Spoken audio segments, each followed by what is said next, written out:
Welcome students, myself Ghazala Chavolkar. Today we are going to learn about the new chapter, that is chapter number 7, population. Population simply means humans. Population is an important indicator for the development of a region. Population or people of a country add to the economic activities and development of a country. Hence, they are the humans, that is, they are the human resource for the country. So, let us see our learning objectives for today. The first one is introduction to population. So, students, population simply means humans, right? Which are living together in a certain area. Population is also an important resource because without it, that is humans, we cannot make use of any other resource. Factors which are very much important while studying the population of a region are, there are basically four factors, that is population growth, population distribution, population density and structure of population. So in today's class we are going to see three of the topics, that is population growth, which includes birth rate, death rate, life expectancy and migration, and population distribution and population density. So students, let us first understand what is population. Population is derived from the Latin word populus, which means people. A population is the number of living people that live together in the same place. For example, a city's population is the number of people living in that particular city. These people are also called as inhabitants or residents. Usually, population refers to the number of humans in a certain area. For example, population of village, population of state, country, world, etc.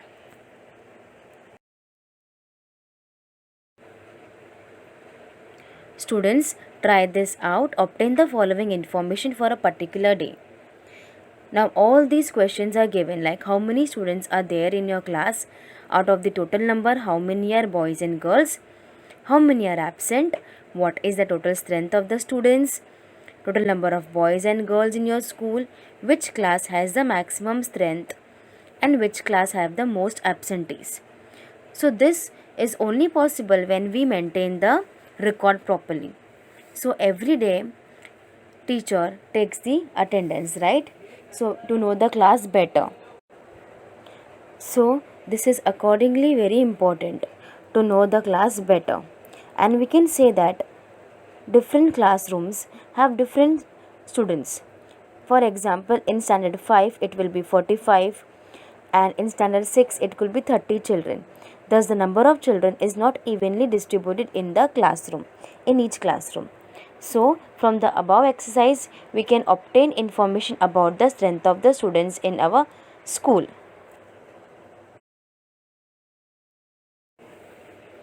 In a similar manner, information can be obtained about a population of a village, of a taluka, district, state, nation and world.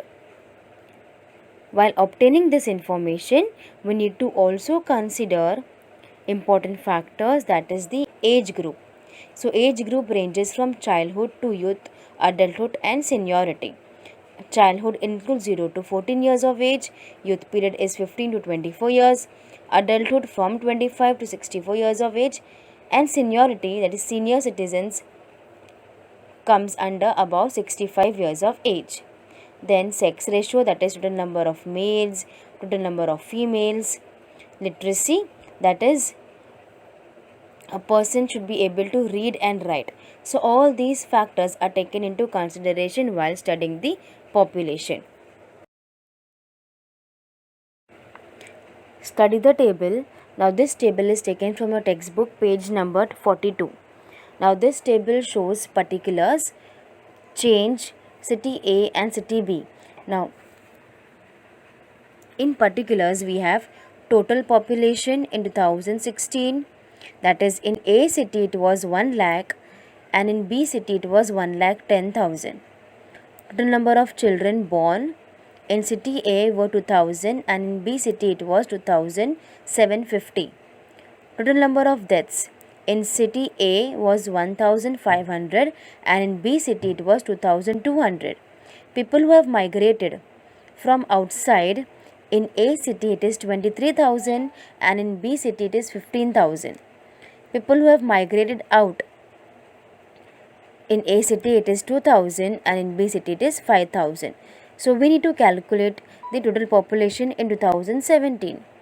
So from the given table we can say that city B has greater number of newly born children and also records greater number of deaths as compared to city A. But we can say that migration, city A has received more migrants. The population of city A is in total, that is city A is 1,21,500, whereas of the city B is 1,20,550. So after considering all the points, city A has recorded more growth of population in 1 year.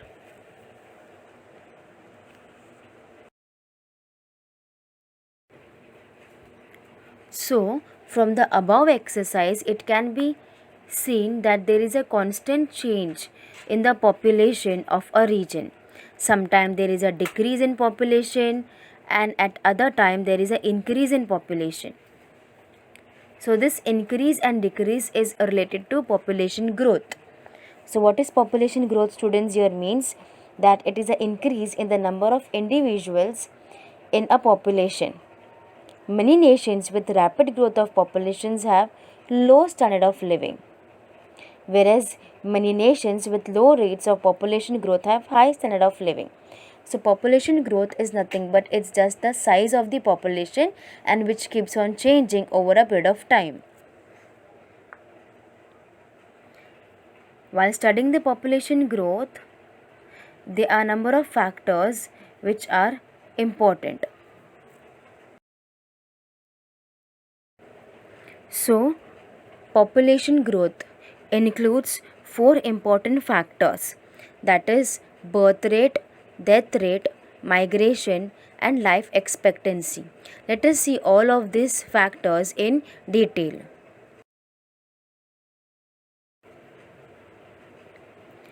The next one is the birth rate. The birth rate is the number of live births per 1000 people in 1 year, shows the birth rate. Some of the most essential causes of birth rate are like early and universal marriages. For example, in India, marriage is a social compulsion. So, about 80% girls are married during the years of 15 to 20 years of age. In developed countries like UK, USA, marriages are late. Preferences for male child. Male child is a religious necessity among Hindus. Son is eligible to perform certain religious rites and daughters cannot perform these rites. So this increases birth rate. Next one is joint family system. India is mainly an agricultural country. The social structure is dominated by the joint family system. This factor is also responsible for high birth rate. Next, poverty. Another factor to the rising birth rate is poverty of the people. Poor people have to spend little time on upbringing for their children. Besides, the children supplement the family income by engaging themselves in some odd jobs at an early age. High infant mortality. High infant mortality rate is very high in India due to hunger, malnutrition and poor living condition. So the fear of early death of their infants encourages the parents to have more children.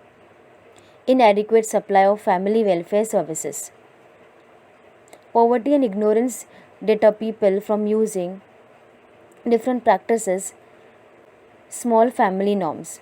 It adds to again high birth rate. Inadequate recreational facilities, effect of religion, agricultural occupation, All these are very much important in rural India, which leads to the tendency of large families. So birth rate increases.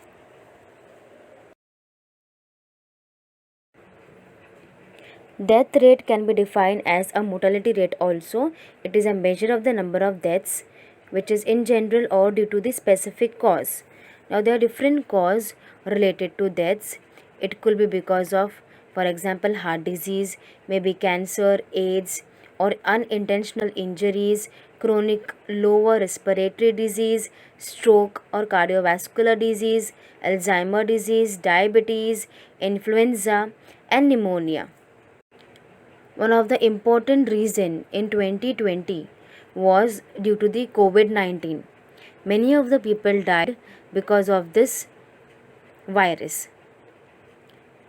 The formula for this death rate is deaths upon the population.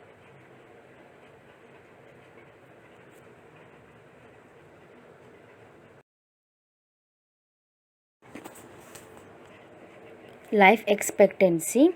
Now what is life expectancy, students? Here means life expectancy is an important indicator. It is the average lifespan of an individual expected in an area of that time of birth. Increase in life expectancy is an important indicator of the development of that society.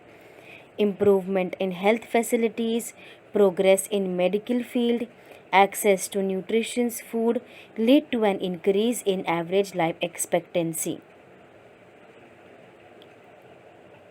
In most of the developing countries, life expectancy is still less, but with socio-economic development, it is increasing.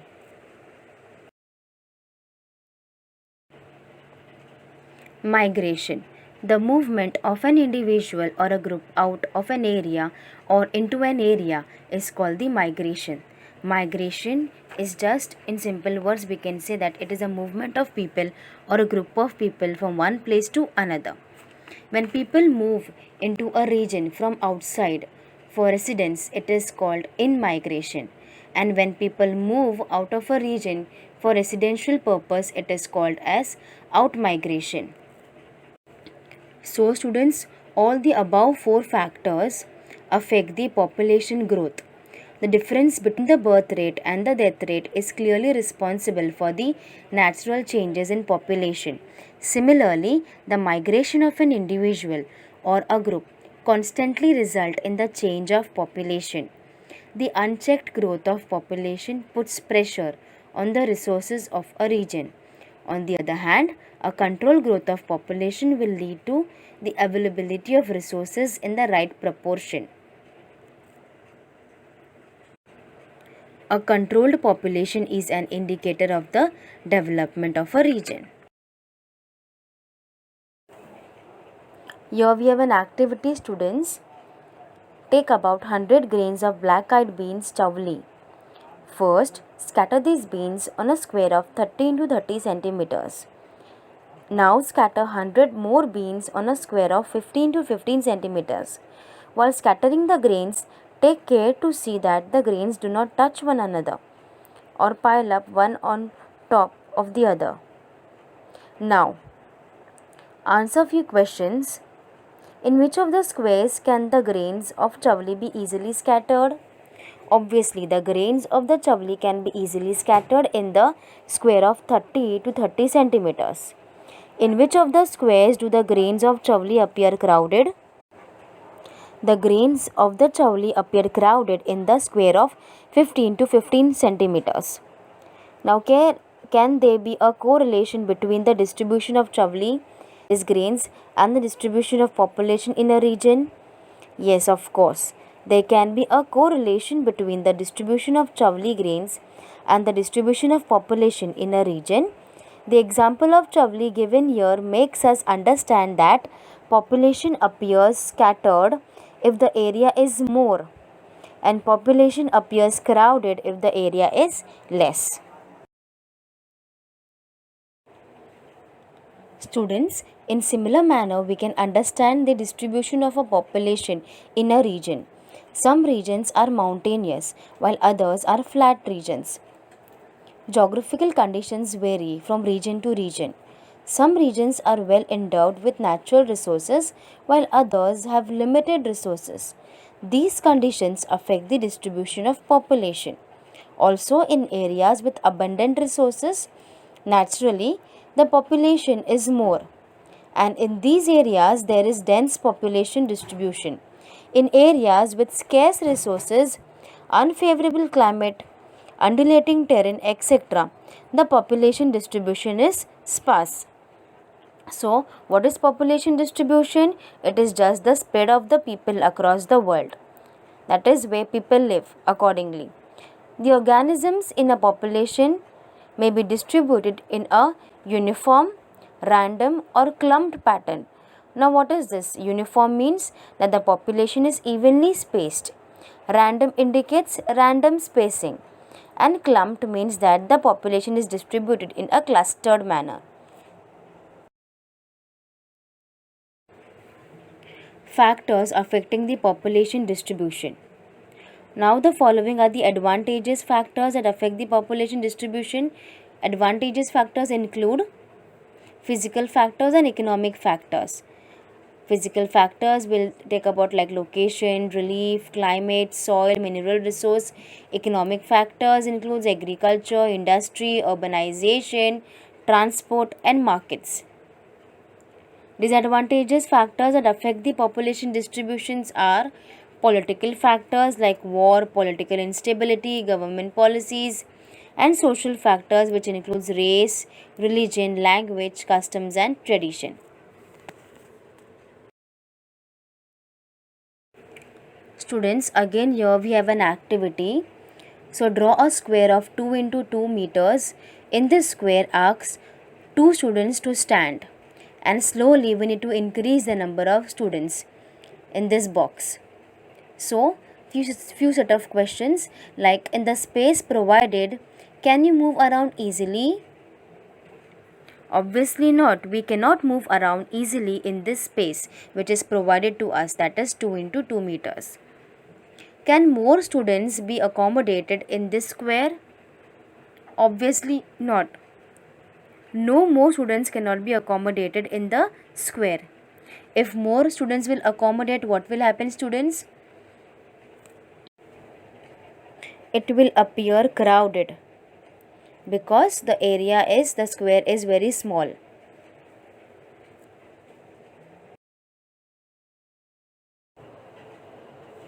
The density of population means the ratio of the population of a country to its area. The density of population is important while considering the population distribution. The density of population has been calculated with the help of a formula, that is density of population is equal to population of a region upon area of a region. One can calculate how many people live in a particular square kilometer from the area of a region and its population. Density of population is unequal everywhere. In some regions, the area is small, but the population is large. It means the density of population is more in that area. Example, Kerala. In other regions, the area is large, but the population is small. It means that the density of population is low in that area. Students, population density is been classified into three categories, that is high density of population, then we have moderate density of population, and then low density of population. Let us see all of this in detail. The first one is the high density. So, for example, like lowland which is flat, example Ganges Valley in India, then resources areas rich in resources, for example coal, oil, wood, fishing, etc., tend to densely populated regions. Climate is also important. If the areas with temperate climates tend to be densely populated as there is enough rain and heat to grow crops. Countries with stable government tend to have a high population density. Groups of people want to live close to each other for security. Good job opportunities encourage high population density. So, due to favorable climatic condition, fertile soil for development of agriculture, good network of transport and communication leads to high density of population.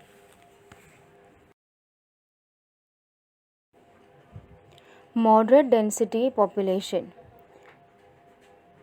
Now, moderate density of population means basically the population which comes between the high density and low density, that is between middle.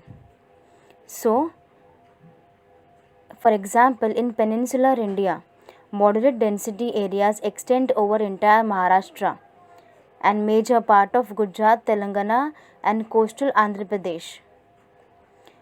These areas have undulating topography, relatively less fertile soil, paucity of water for irrigation. However, urbanization and industrialization have developed the region in supporting moderate density. Another sizable area of medium density covers parts of Punjab and Haryana plains and northern parts of Rajasthan. These areas have drawn maximum benefit from green revolution. So students, let us see what is low density of population. Now low density of population means that if there is extreme bad conditions like too hot, too cold, too wet, too dry. For example, highland, that is mountainous. Example, Himalayas. Areas with very few resources tend to be sparsely populated. Areas with extreme climates of hot and cold also tend to be sparsely populated, like Sahara Desert. Unstable countries tend to have lower population densities as people migrate. Other groups of people prefer to be isolated. Limited job opportunities cause some areas to be sparsely populated. Example, Amazon rainforest.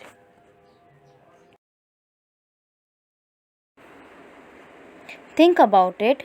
This is there in your textbook, page number 44. In some regions, the area is small, but the population is large.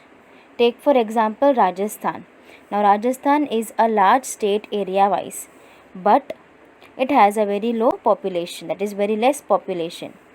This is all because of the geographical factors like extreme temperatures, hot and humid climate, no rainfall and dry conditions, which may be responsible for the less population in Rajasthan. Now this table also is given in your textbook, page number 44. Now the table represents state-wise population and their area per square kilometer. Now we need to find out the density. To find the density of population, the formula is population of a region upon area of a region.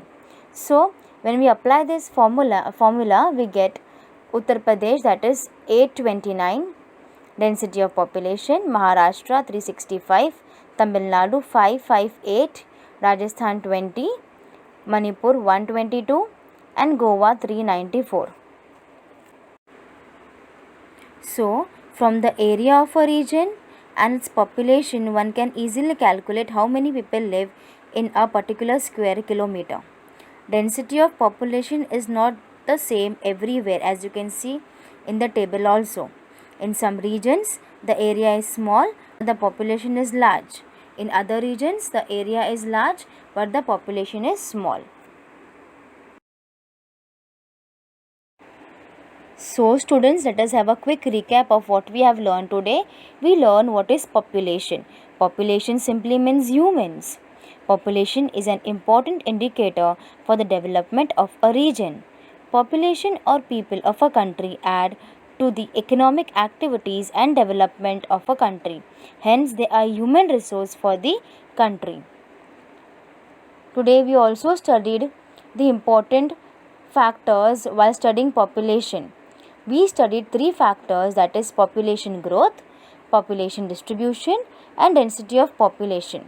Population growth is the increase in the number of individuals in a population. Many nations with rapid population growth have low standard of living, whereas many nations with low rates of population growth have high standard of living. Next one was population distribution. Some regions are mountainous while others are flat plains.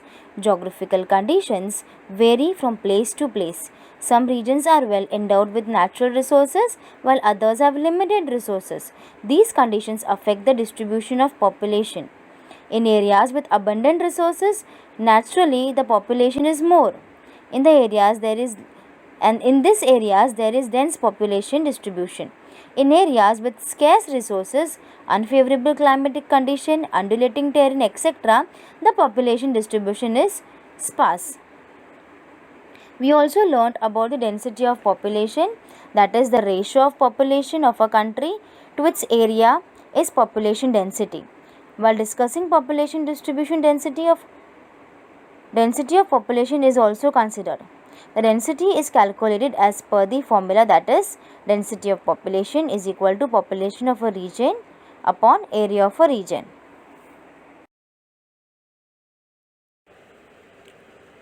Thank you students for watching and listening to my video. I hope that you like my video. Thank you very much.